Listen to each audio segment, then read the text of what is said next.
Operation ಸಿಂಧೂರದ ಬಳಿಕ ಭಾರತೀಯ ಸೇನೆಯನ್ನ ಮತ್ತಷ್ಟು ಬಲಿಷ್ಠಗೊಳಿಸಲು ಕೇಂದ್ರ ಸರ್ಕಾರ ಈಗ ಸಜ್ಜಾಗಿದೆ.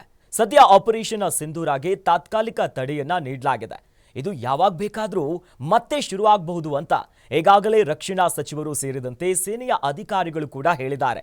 ಹೀಗಾಗಿನೇ ಸೇನೆಯನ್ನ ಮತ್ತಷ್ಟು ಬಲಪಡಿಸಲು, ಶಸ್ತ್ರಾಸ್ತ್ರಗಳ ಖರೀದಿಗೆ ಮತ್ತು ತಯಾರಿಕೆಗೆ ಮತ್ತಷ್ಟು ಉತ್ತೇಜನವನ್ನ ನೀಡಲು ಎಮರ್ಜೆನ್ಸಿ ಪ್ರೊಕ್ಯೂರ್ಮೆಂಟ್ ಅಡಿಯಲ್ಲಿ ಸೇನೆಗೆ 40,000 ಕೋಟಿ ರೂಪಾಯಿಯನ್ನ ನೀಡಲು ಸಜ್ಜಾಗಿದೆ ಸರ್ಕಾರ.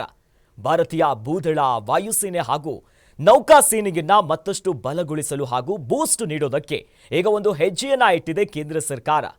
ಈ ಮೂಲಕವಾಗಿ ಈಗ ಮೊದಲ ಗ್ರಾಂಟ್ ಅನ್ನ ಚೀನಾದ ಗಡಿಯಲ್ಲಿರುವಂತಹ ಲಡಾಖ್ ಮಿಲಿಟರಿಗೆ, ಎರಡನೇ ಗ್ರಾಂಟ್ ಅನ್ನ ಭಯೋತ್ಪಾದಕ ನಿಗ್ರಹ ದಳಕ್ಕೆ ಸೇರಿ ಒಟ್ಟು 4 ಹಂತದಲ್ಲಿ ಎಮರ್ಜೆನ್ಸಿ ಪ್ರೊಕ್ಯೂರ್ಮೆಂಟ್ ಹಣವನ್ನ ಬಿಡುಗಡೆ ಮಾಡಲಾಗುವುದು. ಜೊತೆಯಲ್ಲಿ ರಕ್ಷಣಾ ಸಚಿವ ಈ ಒಂದು ಮೊತ್ತವನ್ನ ಬಿಡುಗಡೆ ಮಾಡಿದ್ದು ಕೆಲವೇ ದಿನಗಳಲ್ಲಿ ಇದು ಬಿಡುಗಡೆ ಆಗಲಿದೆ ಅನ್ನುವಂತ ಮಾಹಿತಿ ಲಭ್ಯವಾಗಿದೆ.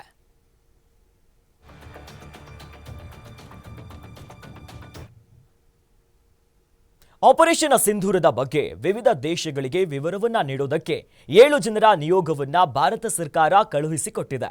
ಈ ಬಗ್ಗೆ ಮಾತನಾಡಿರುವಂತಹ ಜಮ್ಮು ಕಾಶ್ಮೀರದ ಮಾಜಿ ಸಿಎಂ ಹಾಗೂ ಪಿಡಿಪಿ ಪಕ್ಷದ ಅಧ್ಯಕ್ಷೆ ಮೆಹಬೂಬಾ ಮುಫ್ತಿ, ಭಾರತ ಸರ್ಕಾರ ನಿಜಕ್ಕೂ ಒಳ್ಳೆಯ ಹೆಜ್ಜೆಯನ್ನಿಟ್ಟಿದೆ ಅನ್ನೋದಾಗಿ ಹೇಳಿದ್ದಾರೆ. ಇದು ಭಾರತ ಸರ್ಕಾರದಿಂದ ಕೈಗೊಳ್ಳಲಾದ ಅತ್ಯುತ್ತಮ ದ್ವಿಪಕ್ಷೀಯ ಮಾತುಕತೆಯ ಹೆಜ್ಜೆ. ಇಂತಹ ನಿರ್ಧಾರಗಳನ್ನ ತೆಗೆದುಕೊಳ್ಳೋದು ಒಳ್ಳೆಯದು, ಆದರೆ ಮೊದಲು ಸಂಸತ್ ಅಧಿವೇಶನವನ್ನ ಕರಿಬೇಕು, ಅಲ್ಲಿ ಈ ಬಗ್ಗೆ ಚರ್ಚೆ ಆಗಬೇಕು, ನಂತರ ಅವರೆಲ್ಲರನ್ನ ಬೇರೆ ಬೇರೆ ವಿವಿಧ ದೇಶಗಳಿಗೆ ಕಳುಹಿಸಿ ನಮ್ಮ ಆಪರೇಷನ್ ಬಗ್ಗೆ ವಿವರಣೆಯನ್ನ ನೀಡುವುದು ಒಳ್ಳೆಯದನ್ನೋದಾಗಿ ಮುಫ್ತಿ ಈ ರೀತಿಯಾಗಿ ಪ್ರತಿಕ್ರಿಯೆಯನ್ನ ಕೊಟ್ಟಿದ್ದಾರೆ. बाहर डिप्लोमेटिक सफारती कोशिशें करना बहुत अच्छी बात है, यही है क्योंकि जंग का ज़माना चला गया. आज डिप्लोमेटिक मेजर्स की बात है, डिप्लोमेटिक इनिशिएटिव्स की बात है.